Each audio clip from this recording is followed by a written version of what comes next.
स्वागत है आपका प्राइम 24 न्यूज के टॉक टाइम मशहूरी स्टेशन में। मित्रों, आज पुनः चर्चा का विषय आतंक है। फ्रांस के कार्टूनिस्ट ने हजरत मोहम्मद साहब का एक कार्टून क्या बनाया, पूरे विश्व में एक बार फिर धार्मिक आतंकवाद की लहर सी आ गई। ऑस्ट्रिया, फ्रांस, रशिया, मैं ये नहीं समझ पा रहा हूं कि अपने को इस्लामिक कहने वाले ये लोग ये किस मिजाज के इस्लामिक हैं। क्योंकि जहां तक मैंने इस्लाम को जाना है, पढ़ा है, समझने की कोशिश की है, और एक इस्लामी क्यों, दुनिया का कोई भी धर्म, कोई भी मजहब, कोई भी दीन इस तरीके की गंदी सोच और गंदी घटनाओं की इजाजत नहीं देता जिस तरीके से इस्लाम के नाम पर ये कर रहे हैं। निर्दोष लोगों की हत्याएं, हालांकि फ्रांस ने उसका बदला लिया। जो फ्रांस में घटना घटी थी उसको लेकर के फ्रांस ने माली में अटैक किया और 50 से ज़्यादा आतंकवादियों को मारा। परंतु ये सोच क्यों कर व्याप्त हो रही है, कैसे हो रही है, कौन इसको हवा दे रहा है, ये बड़ा गंभीर और गूढ़ विषय है। और जिस तरीके से इस मुद्दे पर इस्लामिक कंट्रीज एक हो रहे हैं, कहीं ना कहीं आने वाले समय में एक गुटबंदिता का अंदेशा हो रहा है कि कहीं कुछ संगठन इस तरीके का एक माहौल बना करके विश्व की सत्ता पर तो कब्जा नहीं चाहते। क्योंकि मैं फिर आपसे शेयर करूं कि एक आम आदमी इस मिजाज का नहीं होता है। वो अपने परिवार के साथ हंसी खुशी जीवन जीना चाहता है। और उससे बड़ी बात कि जो लोग धर्म के नाम पर ये कर रहे हैं उनका हकीकत में अपना कोई धर्म नहीं होता है। ये वो पेड लोग हैं जो केवल इसलिए खरीदे जाते हैं कि किसी धर्म को बदनाम करो, किसी धर्म के नाम पर आतंक फैलाओ, उत्पात करो।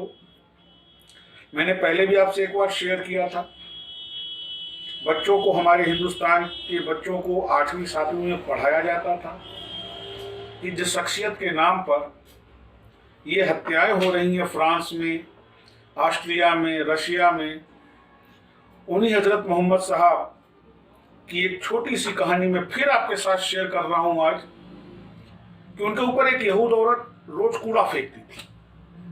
3-4 दिन उस औरत ने जब कूड़ा नहीं फेंका तो आप उसके घर गए केवल ये जानने के लिए कि उसने 4 दिन से कूड़ा क्यों नहीं फेंका।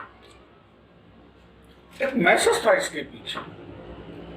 ऐसी शख्सियतें जो अमन और चैन का पैगाम लाती हैं इस जमीन पर, वो आम नहीं होती हैं।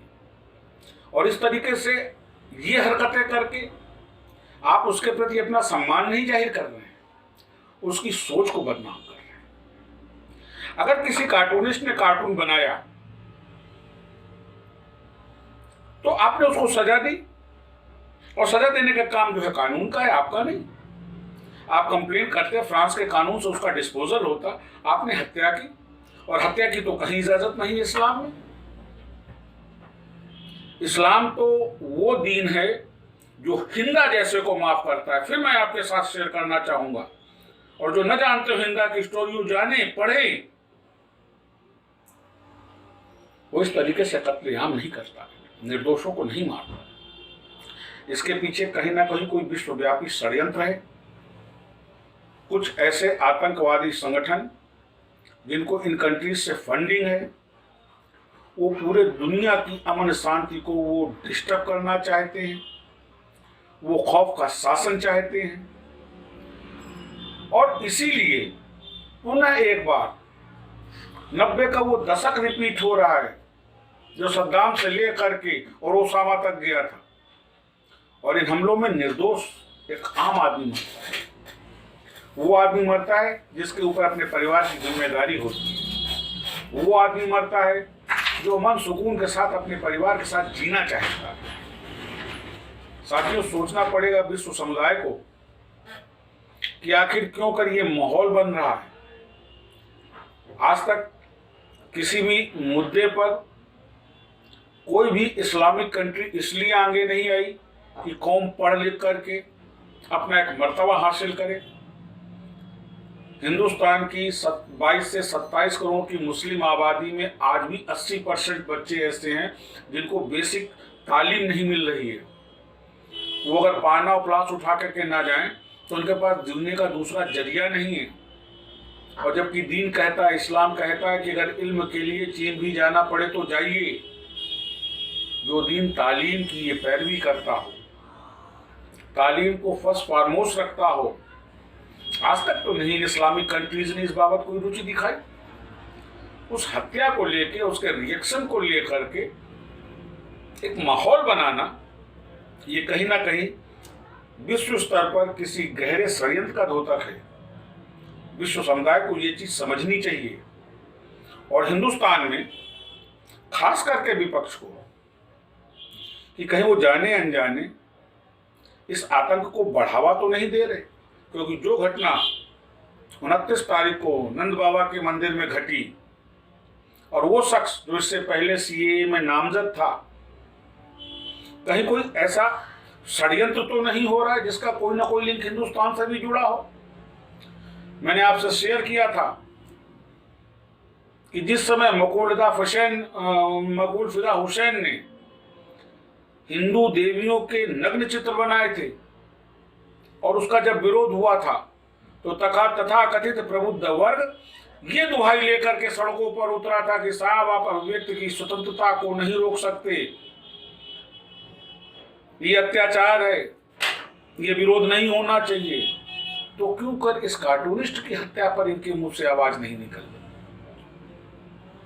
कहीं ये फंडेड प्रोग्राम तो नहीं है, प्रोजेक्टेड प्रोग्राम तो नहीं है? कहीं ऐसे लोग जो अवार्ड वापस करते हैं, जो कैंडल लेकर के टुकड़े टुकड़े गैंग जिनको जो है मीडिया कहती है, कहीं ये फंडेड लोग तो नहीं है? इनको इस बात का भुगतान तो नहीं होता है? ये सरकार को समझना चाहिए और समझना ही नहीं चाहिए। ऐसी सोच के विरुद्ध सरकार को कठोर नियम कानून बनाने चाहिए, कार्रवाइयां करनी चाहिए। अब आवश्यकता है कि अगर देश की अक्षुण्णता और अखंडता को बचाना है तो कुछ ऐसे कठोर नियम कायदे बनने चाहिए जो कि राष्ट्र के विरुद्ध जाने वाली सोच को मुंह ही खत्म करें। अभिव्यक्ति की स्वतंत्रता के नाम पर चीन से 370 को लगाने के लिए मदद की गुहार, इसको इजाजत नहीं दी जा सकती है, ना स्वीकार किया जाना चाहिए। अभिव्यक्ति की स्वतंत्रता के नाम पे देश का तिरंगा ना उठाने वाली बात कहने वाली जवान को वहीं के वहीं कुचल देना चाहिए। हमारे लिए देश सर्वोपरि है, गंदी राजनीति नहीं। और 370 वैसे भी भारत के संविधान की एक अस्थायी धारा थी। दुर्भाग्य रहा कि 57 साल देश पर राज करने वाली कांग्रेस ने इस अस्थायी धारा को समाप्त करने की कोई चेष्टा नहीं की। जबकि हकीकत यह है कि 370 से कश्मीर के केवल 3 परिवारों को फायदा होता था, महबूबा मुफ्ती के परिवार को, फारूक अब्दुल्ला के परिवार को और गिलानी जैसे अलगाववादी नेताओं के परिवार को। आम कश्मीरी ना तो 370 का इम्पैक्ट जानता है, ना उसका कोई लाभ था, ना उसका उससे कोई सरोकार था। आप सोचिए। और अब जो वैश्विक स्तर पर धर्म के नाम पर एक आतंक की लहर चल रही है, ये ज्यादा घातक है। ये कहीं ना कहीं विश्व सत्ता के लिए संघर्ष की उद्घोषणा है और इस बात को उन सभी देशों को समझना चाहिए जो आज इस सोच से ग्रसित है, प्रभावित है। हम आप ऐसे ही बेबाक चर्चा करते रहेंगे। आप हमारा चैनल सब्सक्राइब करें और हमको लाइक करें। नमस्कार।